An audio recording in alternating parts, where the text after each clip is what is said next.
I don't know if this is super quiet, let me know, but I think it's okay. Let me see. Okay. Stream chat.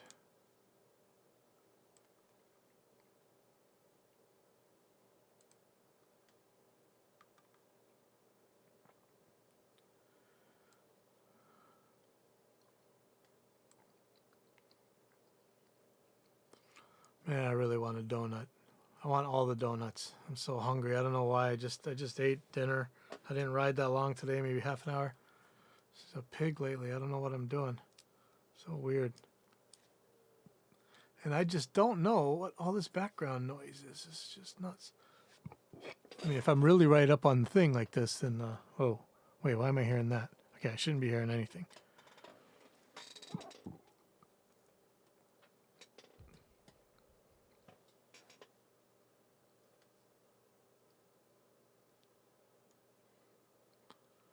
Okay, anybody on YouTube, let me know if the chat thingy's working.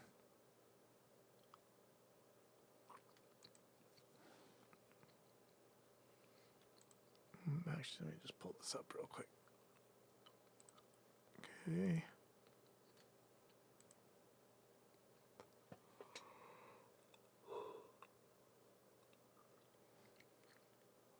That looks okay.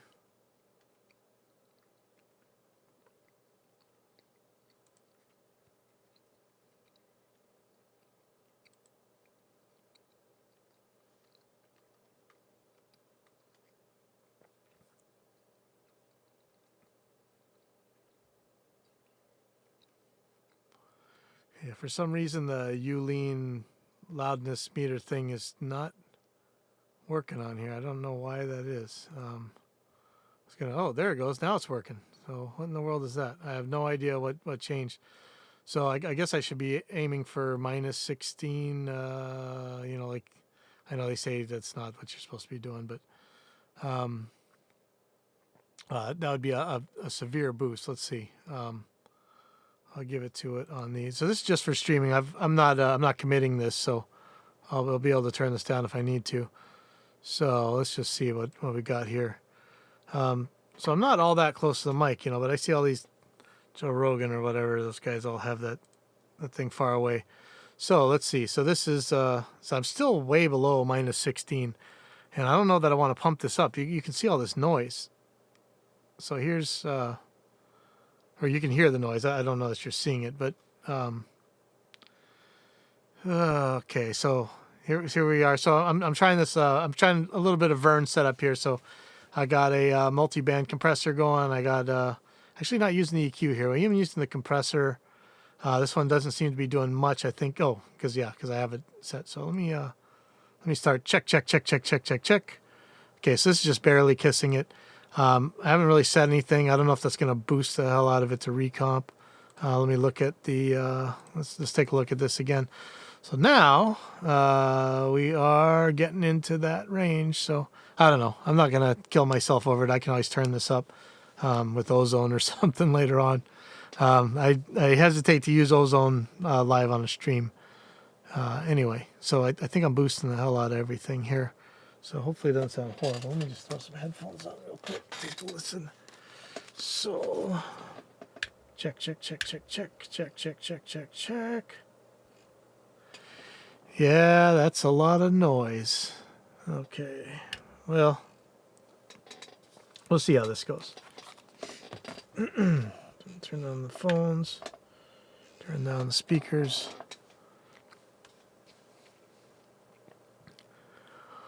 Welcome to dropping in at Pipeline Audio. This is number 49, and I'm calling it Science We Hardly Knew You. And so first of all, last week I had the epic Skype fail. I was lucky enough to have Joshua Lopez and Phil Zio on, and Joshua is just back from NAM. I hope you can get something out of it. We ended up with really echoey audio. Same problem that we've had so many shows about, where it's really hard to move audio around on Windows. You know, I mean, it just sucks. And not just Windows. I mean, honestly, we have this problem kind of everywhere, but just, it shouldn't be so hard to get from Skype into Reaper and everything else, well, we're still dealing with that. So that was the epic Skype fail. And this week I'm going to do something different. I'm going straight into Reaper. I'm using RME's loopback system. So in case I do have a Skype call, I'm just going to pull that straight into Reaper. I'm giving up 2 channels of my recording interface to do it. But, that's a small price to pay to make things actually work. So that's how that's going to work. So if I do get somebody, if next time I won't blow it so bad, hopefully. But now I just jinxed myself and made myself subject to Murphy's Law. So there's that.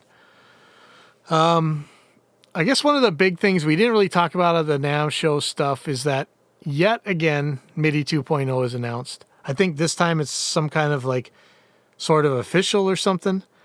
I'll believe it when I see it. And has anybody seen the Neural DSP box yet? Has anybody seen the Pod Go yet? It's just one of those things. But as far as I can remember, I think that MIDI 2.0 was being talked about in 1986. So when people announce MIDI 2.0, I'm not holding my breath. I didn't really read what they're talking about in there, but I assume there's going to be bidirectionality, maybe higher speeds, higher bit depth, more resolution, that kind of thing.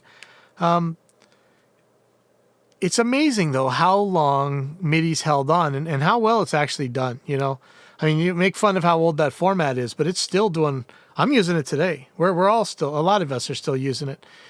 Another format kind of like that is ADAT, right? Nobody's running ADAT machines anymore, but we're still for sure using that ADAT format, and it's. I'm using it right now. Right now, this audio that you're hearing is going through an RME multi-face USB, I think, and that has ADAT ports on it, and the only thing that isn't an ADAT port on it is the headphone out, which is a 1/4 inch. And so we're still using that.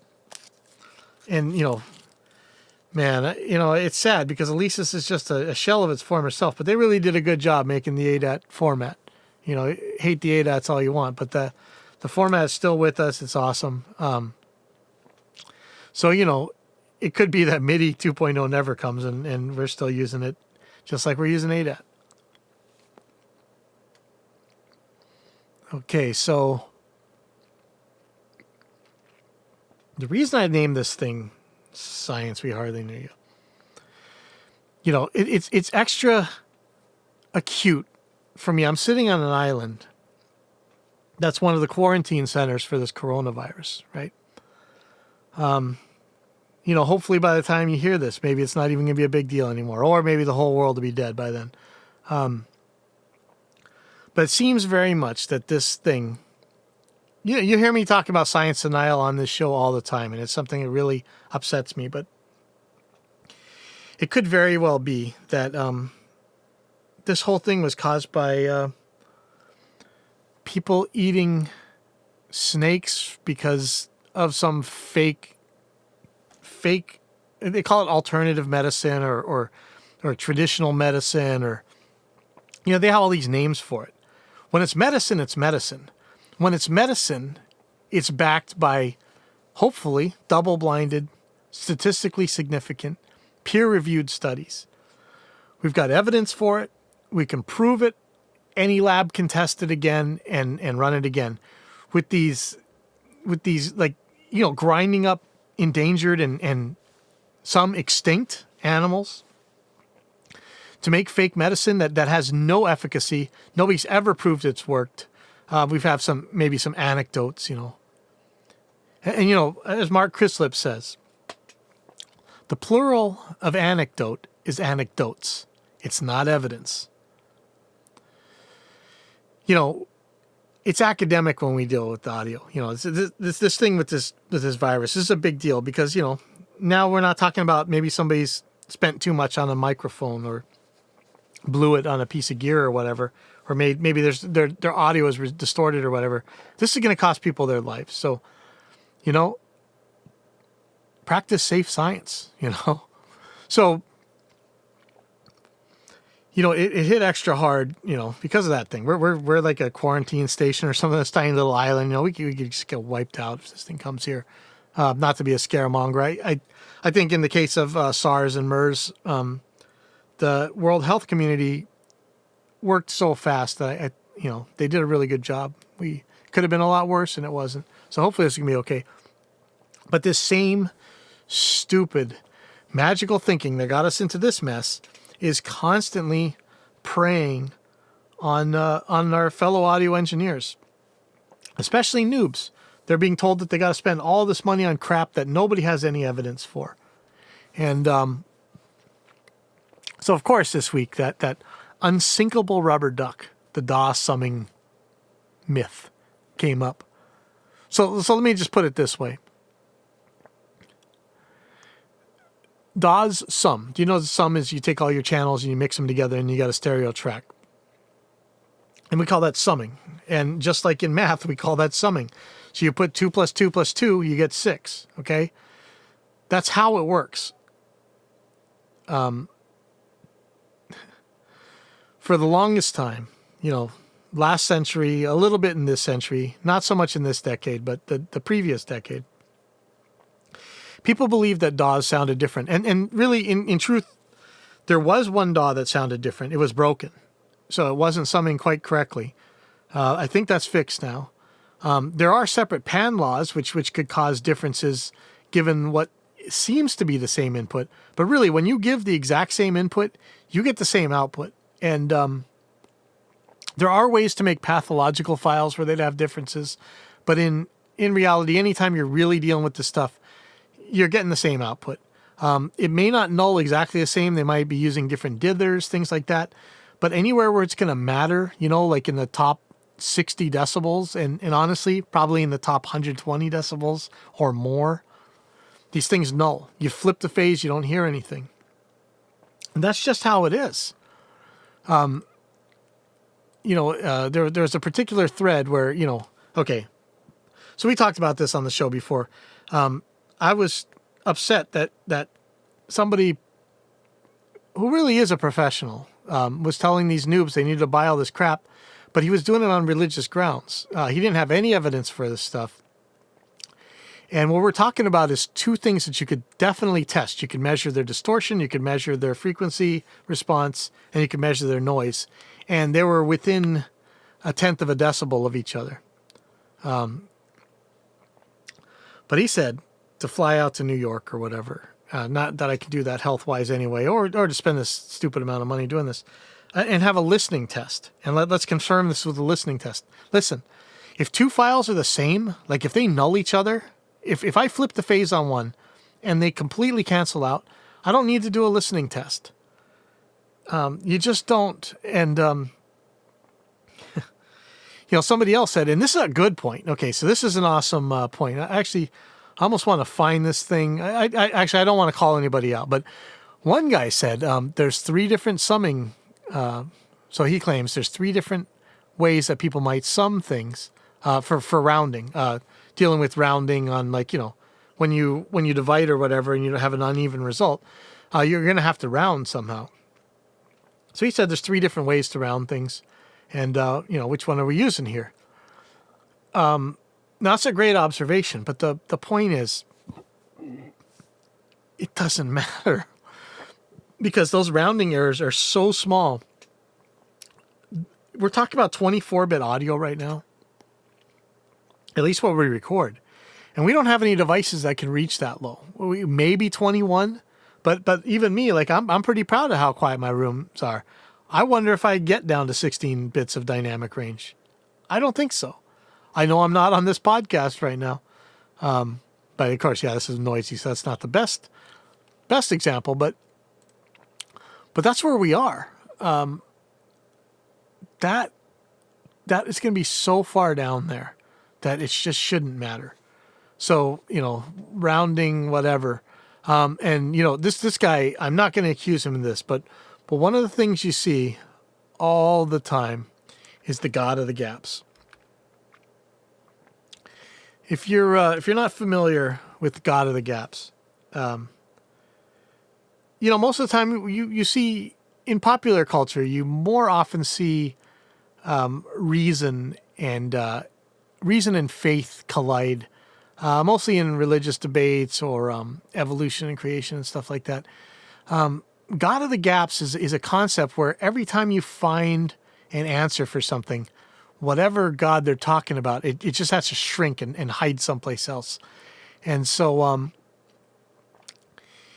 something like the pan law, pan law was a real thing, but in general, you're still not going to hear it. Rounding errors or something. There's always going to be God of the gaps, so we, before we used to worry about crossover distortion. I mean, that was a huge deal, this horrible crossover distortion. So you better get a Class A mic preamp. And it turns out that in most cases, especially small signal Class A or whatever, that crossover distortion is so far down there that you really can't hear it. But that's where they're going to say, oh, it's hiding down there, or it's hiding over here, or it's hiding. You'll always hear that there's something last. You always see this analog summing systems, like pay crazy money to add noise and whatever to your thing. There's a convenience factor in working on that analog summing stuff, whatever. But in general, we're talking God of the gaps. We're talking about hiding this alleged phenomenon in some other hole. And then you got to go find it over there and shine some light on it. Turns out it's not there. They're going to say it's hiding someplace else. That's kind of the God of the gaps. You see it in a lot of things. Mic preamps, mics, digital audio, recording, analog versus digital. You see it in tubes versus transistors all the time. You absolutely see it in one of the subjects that I'm constantly talking about, and that's amplifier simulation. And I guess the next one here, I guess it's important to think about reason. If you, there's a couple sites that have like your 25 top logical fallacies. I think Skeptics Guide to the Universe has something. There's a site called Your Logical Fallacy Is. And in general, we are fallacy machines. The main thing is that you have an argument and you have a conclusion. And it's whether or not your argument can actually get you to your conclusion. And when you can't, that's what they call a non sequitur, right? I don't want to dumb this down for anybody who already knows this stuff, but in general, make sure that the argument you're making can actually get you to the point that you're trying to get to. And there's a lot of them. So one of the ones you'll hear all the time is the argument from antiquity. This thing is old, therefore it's better. All these mics were, back when people had Jim Crow laws and stuff, somehow it was the pinnacle of electronics, and that's when people knew how to make microphones, and you can't make a good microphone anymore. Or that's when people knew how to make good guitars, and you can't make a good guitar anymore. Speaking of God of the gaps, go look into the tone wood debate sometime about electric guitars and the effect of wood on their sound, and you'll see people trying to hide this tone wood phenomenon in all kinds of little spots. The argument from antiquity, there's an argument from novelty. This is new, therefore it's better. Argument from popularity. All these engineers use this thing, they must be right. It's that kind of thing. So one that we keep running into is impulses. And I don't want to nail anybody about this. And I know, look, I have a history with these things. I was one of the earliest, or if not the earliest, doing these guitar cabinet impulses. It's important to remember that when you do this impulse, at least for the linear component of it, you're not simulating a cabinet. It's the same chain. You're recording. It's the same thing as if you were to record this thing. And you can do any kind of null test to prove it to yourself, assuming you don't accidentally bump a mic or something, and you'll trip out. And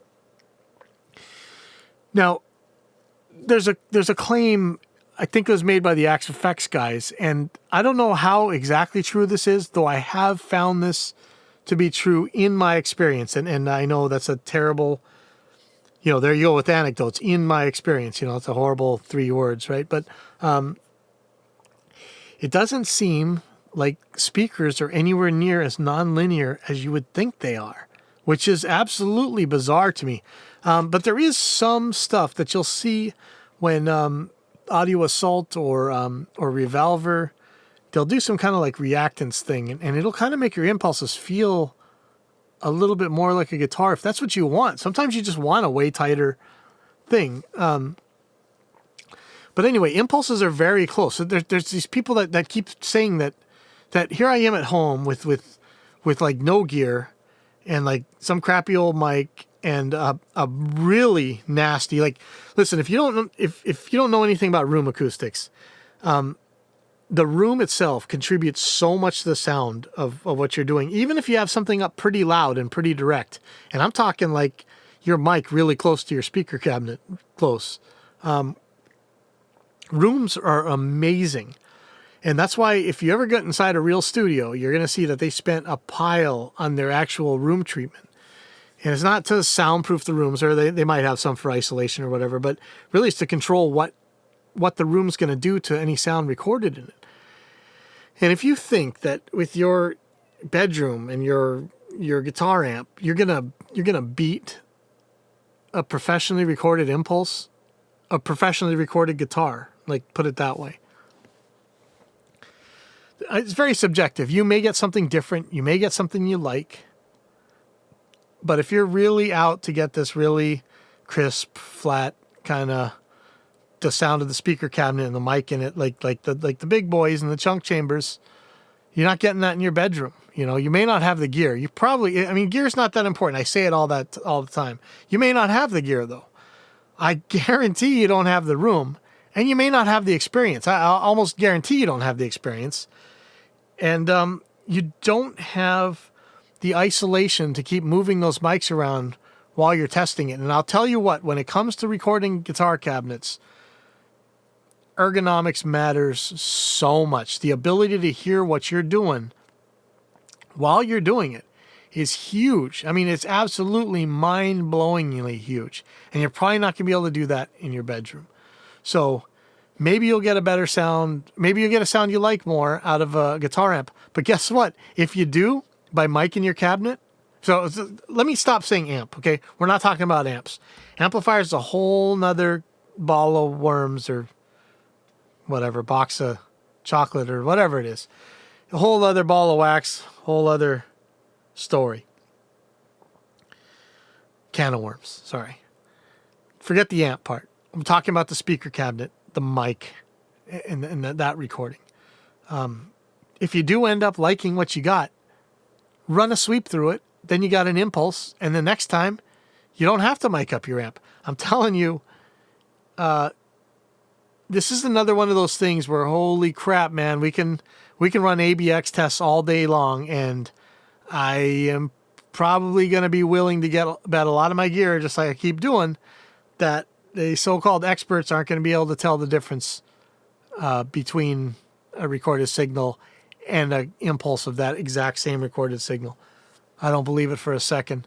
And more importantly, listen, is your song that perfect where the only thing holding it back is the God of the gaps of what possible little thing might be hiding out in your real-time mic'd cabinet versus your impulse mic'd cabinet? If you got songs that good, I got a cousin who's putting a catalog together right now. We will publish you right now. So let's hear those songs, and we'll mic up your amp. But in reality, I don't think so. It just be nice to be part of the reality-based community. And, I would harp on this so long. Maybe one day we'll have Ethan Weiner or somebody on, or maybe one of the skeptics guys or whatever, really talk about logical fallacies. But, like I always say, science flies you to the moon, religion flies you into buildings, so make sure your arguments are good. And when you're talking about science, make sure your arguments are science-based. So now, I want to talk about, you had a guy saying that Dolby A. So, a lot of us used to use Dolby A noise reduction. I think the most famous example is probably Mutt Lange, where he would just do the encode side of Dolby, so that he had this like crazy treble boost out of it. And what it is a compander, basically a 4-band compressor. And if you don't decode it and you bypass the lower bands, you end up with like this super huge treble boosted signal. Think the Def Leppard albums, you know. So we got a claim that Dolby A doesn't generate harmonics. And also that it's a nonlinear effect. Now, it's not a nonlinear effect. This is a compressor. But the funny thing is if I put a 1K tone, I was like, yeah, I'm going to prove this idiot wrong. No, I put a 1K tone into it anyway, a sine wave, and I didn't get any extra harmonics. So, you know, I'm kind of confused about that. So, of course, I told Beat by Bit, you know, if he can test his, hopefully we can hear from him in a little bit. So, you know, school me on this. Because I was saying that I found that, you know, I've been trying, you know, what was it, 10 years where we were looking for a piece of software to replace that hardware. Now we have that Type A audio thing plugin, which is real good.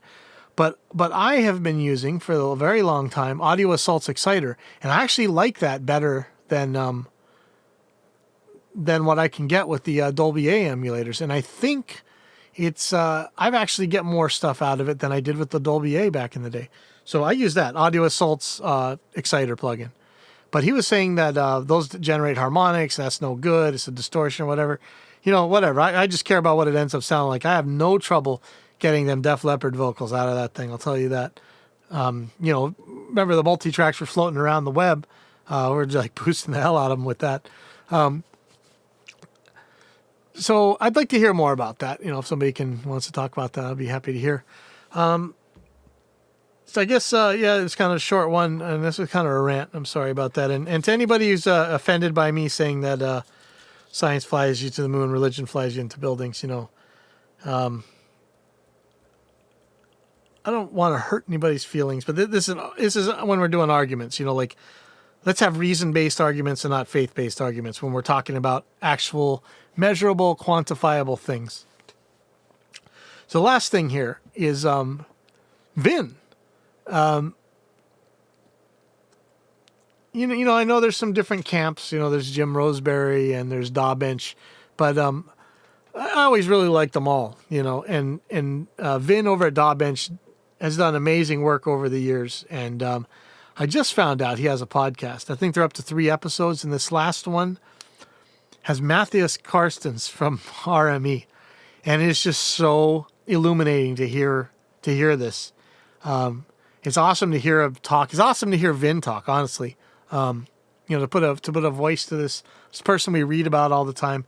But hearing Matthias, you're like, some of you guys know, me and Matthias have had knockdown, drag out, flame wars to the point where I've got kicked off of forums and stuff. But I always respected these guys. These RME, like, they keep writing drivers for forever, and their stuff just works. I'm running an RME right now, like I said. It's just, go check out that podcast. You want to hear a real podcast on audio, go listen to the Dawbench podcast. I don't think it's on Stitcher yet. I couldn't find it, so I had to download another app called Source in order to play it in my car, and that was worth it. And just in case, Vin or Matthias, you guys are listening, almost 20 years ago now, jeez, quite a while ago, I sent a HDSP 9652 to Justin Frankel to test, so that when I don't even know if it was called Reaper yet, but so that he could actually test what was to become Reaper with a with the real professional sound card. I didn't know who he was at the time, really. I spent my last $10 to my name sending him this card. I remember walking through Phoenix to a mailbox with this piece of electronics in my hand and the last bit of my money, and the lady at the post office helping me box it up. But anyway, as far as I know, Justin is still running that card. Like, that's how good you guys did with these things. This is forever old, man. It's just amazing how well RME has done. And it's still, I don't know if there's a faster card out there. Is there? at least on PCI or whatever. I know Jim Roseberry was talking about a PreSonus Quantum. I think it's on Thunderbolt. But man, Army, you guys do awesome work, and I know we had our we had our differences, but you guys know I always really, really love RME. So with that, I guess I've rambled on enough for tonight, and I'll see you guys next week.